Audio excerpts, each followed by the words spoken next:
All right, ladies and gentlemen, welcome back to the channel. Tonight, we're going to be talking about the Las Vegas Raiders 63-21 absolute blowout victory against Los Angeles Chargers this past Thursday night. What's weird is even though the final score 63-21, I still feel like that doesn't even really showcase how dominant the Raiders were on both sides of the football. It was beautiful, and we'll talk about my opinions on Antonio Pierce and the future of Aidan O'Connell, both their futures on this team later on in the video, but you could not have asked for more. Aidan O'Connell, 20 of 34, 248 yards, 4 touchdowns, 0 interceptions. Jakobi Meyers had a touchdown throw. Zamir White without Josh Jacobs. This was a career game for Zamir White. 17 carries, 69 yards, and a touchdown. I think for me, most importantly, is we learned a couple of things. First off, I loved the rookie production offensively. I know Zamir White's in his second season, but big game for him. Trey Tucker, huge game for him. Michael Mayer, huge game for him. And then the defense is continuing to demonstrate that not only are they statistically a top 10 defense in this league, they're an above average defense and their future is extremely bright. Malcolm Koonce has been on absolute fire. Jack Jones with one of the craziest interception catches I've ever seen with my own 2 eyes. If this wasn't such a blowout victory, that would be getting talked about a lot more, and it was talked about a lot. But I mean, the freak athleticism to catch that ball is just absolutely insane. But guys, the future of the Raiders is still very bright. First things first, before we get any further into tonight's video, if you guys enjoy, be sure to hit that like button, hit that sub button for daily NFL content. Raiders Nation, if we could try and get this video to 250 likes, that would mean the absolute world to me. So for me, momentum is huge because we've got guys like Davante Adams on this roster, Max Crosby on this roster, Josh Jacobs on this roster. There is so much talent on this team that we want to keep this momentum heading into the offseason because I want to retain all of these players. And I genuinely believe that with the right coach and with the right quarterback, the right culture set in place without Josh McDaniels, obviously, that was just a whole dumpster fire of a situation. This team can make some noise next year and for years to come. So let's take a little bit more into some of these rookie stat lines. Trey Tucker, 3 catches, 59 yards, and 2 touchdowns. This dude has freak speed. And heading into this football game, he had a couple of good games early on in the season against the Patriots, 2 catches for 57 yards. Against the Giants earlier in the season, 2 catches for 52 yards. But for me personally, especially with his speed, I was hyping this dude up all offseason because I thought he was going to have a huge impact on this Raiders team. Whether he wasn't used right or whatever, it doesn't matter. This was Trey Tucker's welcome to the NFL game. 2 touchdowns. I mean, there's 3 games left in the season, guys. Getting these guys' confidence and momentum heading into next year is absolutely critical. So I absolutely loved the 3 catches, 59 yards, and 2 touchdowns from Trey Tucker. Then we also had Michael Mayer, 4 catches, 39 yards, and a touchdown. He also has had a pretty underwhelming rookie season. There's just been a lot of dysfunctionality within, the Raiders front office, the Raiders offense in general all season. So having Michael Mayer get going is extremely important to me. He's had a couple of good games, against the Patriots, 5 catches, 75 yards, but that was many months ago. Great game, 4 catches, 39 yards, and a touchdown. That is stuff that works for me. Now, defensively, they put on a masterclass performance. They had 5 total turnovers. They sacked to the QB 3 times. They were all over him, however. They were literally all over Malcolm Koonce, Max Crosby. These guys did not give up an inch. 5 forced fumbles, the interception, and they had 2 total touchdowns. The thick 6 and Jack Jones's pick 6. This is huge, man.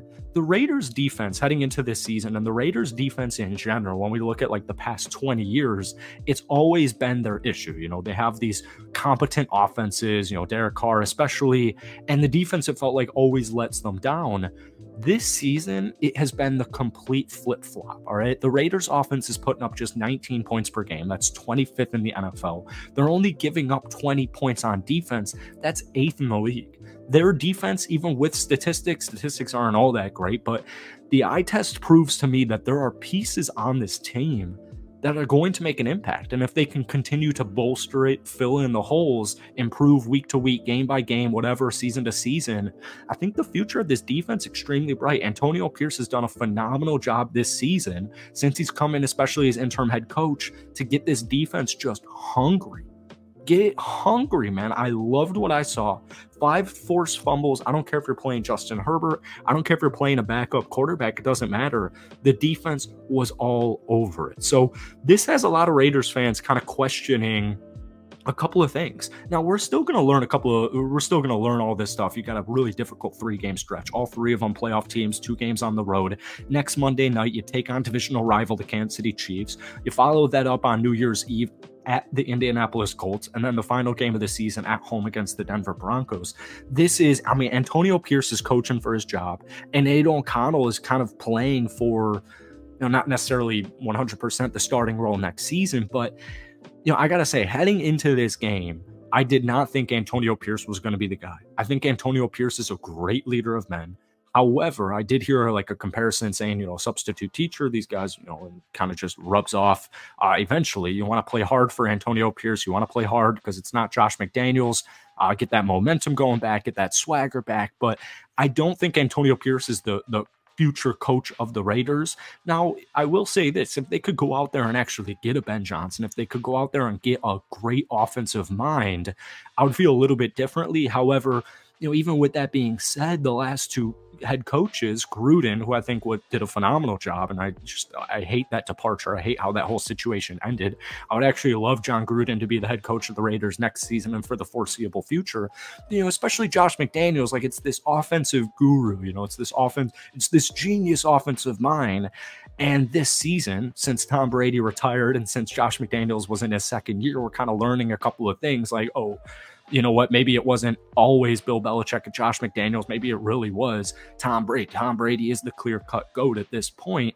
So I understand a lot of the skepticism saying, oh, well, I want an offensive-minded head coach with a bright futured quarterback. But at the same time, I certainly understand some of the skepticism because of Josh McDaniels' tenure. And he was, this certified, offensive genius. There's no offensive mind like Josh McDaniels out there. So this is still stuff we're going to learn as the final 3 games progress. As far as Aidan O'Connell goes, I still don't really know what to do with it.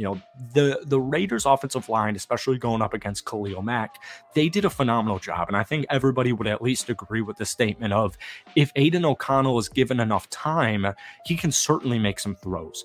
However, the way the NFL is drifting, the way it's changing, I wouldn't put all my eggs in the Aidan O'Connell basket. I don't necessarily need this freak mobile QB, especially with injury concerns, but I'm still not sold on Aidan O'Connell being QB1 of this team next season. I would rather, draft a QB somewhat early. Doesn't have to be the 1st round, but I'd take a QB 2nd, 3rd, at latest 4th round and let these young QBs battle it out in training camp and in the preseason. So let me know what you guys are thinking. Nonetheless, this was a huge statement victory. Great win. Best win of the season.